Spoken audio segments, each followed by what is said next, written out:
আপনি কি জানেন হজরত মুসা আলাহিসাল্লাম ছিলেন সেই নবী যিনি ফিরাউনকে চ্যালেঞ্জ করেছিলেন, সমুদ্র দ্বিখণ্ডিত করেছিলেন এবং অসংখ্য অলৌকিক ঘটনার সাক্ষী ছিলেন। আজ আমরা শোনাব তাঁর জীবনের বিস্ময়কর কাহিনী কোরআনের আলোকে। হজরত মুসা আলাইহিসসালাম আল্লাহর অন্যতম মহিমান্বিত রাসূল, যাকে কোরআনে সবচেয়ে বেশি উল্লেখ করা হয়েছে। তার জীবন হল ধৈর্য, সংগ্রাম, অলৌকিক নিদর্শন এবং আল্লাহর শক্তির জীবন্ত প্রমাণ।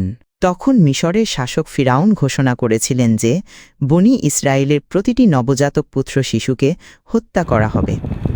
মুসা আলাইহিসসালামের মা আল্লাহর নির্দেশে তাকে একটি ঝুড়িতে রেখে নীল নদে ভাসিয়ে দেন।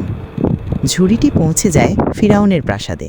ফিরাউনের স্ত্রী আসিয়া রাদিয়াল্লাহু আনহা শিশুটিকে দয়া করে দত্তক নেন।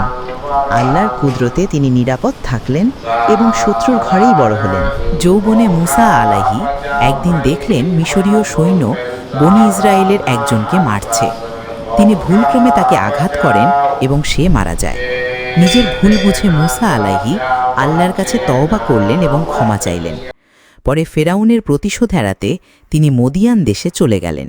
পথে তিনি একটি কূপের পাশে দুজন মহিলাকে অসহায় দাঁড়িয়ে থাকতে দেখলেন। তাদের পশুদের পানি পান করাতে সাহায্য করলেন। মহিলাদের পিতা নবী শুয়াইব আলাইহিসসালাম মুসাকে সৎকর্মের জন্য ধন্যবাদ জানালেন। পরে তিনি মুসাকে নিজের কন্যার সঙ্গে বিবাহ দিলেন এবং কয়েক বছর কাজের বিনিময়ে থাকার সুযোগ দিলেন। নবুয়তের সূচনা, জ্বলন্ত গাছের ঘটনা। মুসা আলাইহিসালাম পরিবারসহ মিশরে ফেরার পথে সিনাই পাহাড়ে একটি জ্বলন্ত আলো দেখলেন। সেখানে আল্লাহ তাকে ডাকলেন, হে মুসা, আমি আল্লাহ, সকল সৃষ্টির রব।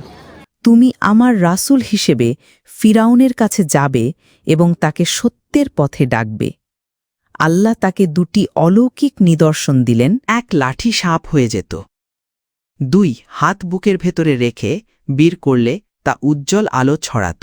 মুসা আলাইহিসসালাম ভাই হারুন আলাইহিসসালামকে সঙ্গে নিয়ে ফিরাউনের দরবারে সত্যের দাওয়াত দিলেন। ফিরাউন অহংকার করল এবং মুসার অলৌকিক ঘটনাকে জাদু বলে ব্যঙ্গ করল। সে দক্ষ জাদুকরদের এনে প্রতিযোগিতা করল। আল্লাহর কুদরতে মুসার লাঠি সব সাপকে গিলে ফেলল।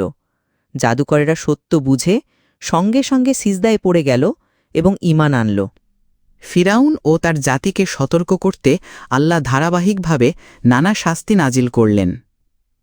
1 বন্যা, 2 পঙ্গপাল, 3 উকুন, 4 ব্যাঙের ঝাঁক, 5 রক্তময় নদী। তবুও ফিরাউন অহংকারে অটল রইল। আল্লাহ মুসাকে নির্দেশ দিলেন বনি ইসরায়েলকে নিয়ে মিশর থেকে বেরিয়ে যেতে। ফিরাউন বিশাল বাহিনী নিয়ে তাড়া করল। সামনে সমুদ্র, পেছনে শত্রু, সবাই হতভম্ব। আল্লাহর আদেশে মুসা লাঠি সমুদ্রের দিকে আঘাত করলেন। সমুদ্র দ্বিখণ্ডিত হল, শুকনো পথ তৈরি হল।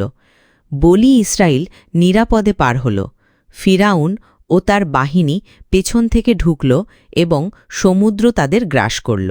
মুক্তির পর আল্লাহ মুসা আলাইহিসসালামের হাতে তোরা প্রদান করলেন, যা বনি ইসরায়েলের জন্য আল্লাহর বিধান ও দিক নির্দেশনা ছিল। আল্লাহর শক্তি সর্বশক্তিমান, কোনো শত্রু আল্লাহর ইচ্ছার বাইরে শক্তিশালী নয়। ধৈর্য ও তাওয়াক্কুল, কঠিন পরিস্থিতিতেও আল্লাহর ওপর ভরসা রাখলে মুক্তি আসে। সত্য সর্বদা বিজয়ী, মিথ্যা ও অহংকারের পরিণতি ধ্বংস। প্রিয় ভাই ও বোনেরা, হজরত মুসা আলাইহিসসালামের জীবন আমাদের শেখায় আল্লাহর ওপর আস্থা রাখতে, সত্যের পথে অবিচল থাকতে এবং অন্যায়ের সামনে নতি স্বীকার না করতে। আরও সুন্দর ইসলামিক গল্প শুনতে আমাদের চ্যানেল সাবস্ক্রাইব করুন এবং শেয়ার করুন, যেন অন্যরাও আল্লাহর অলৌকিক নিদর্শন সম্পর্কে জানতে পারে।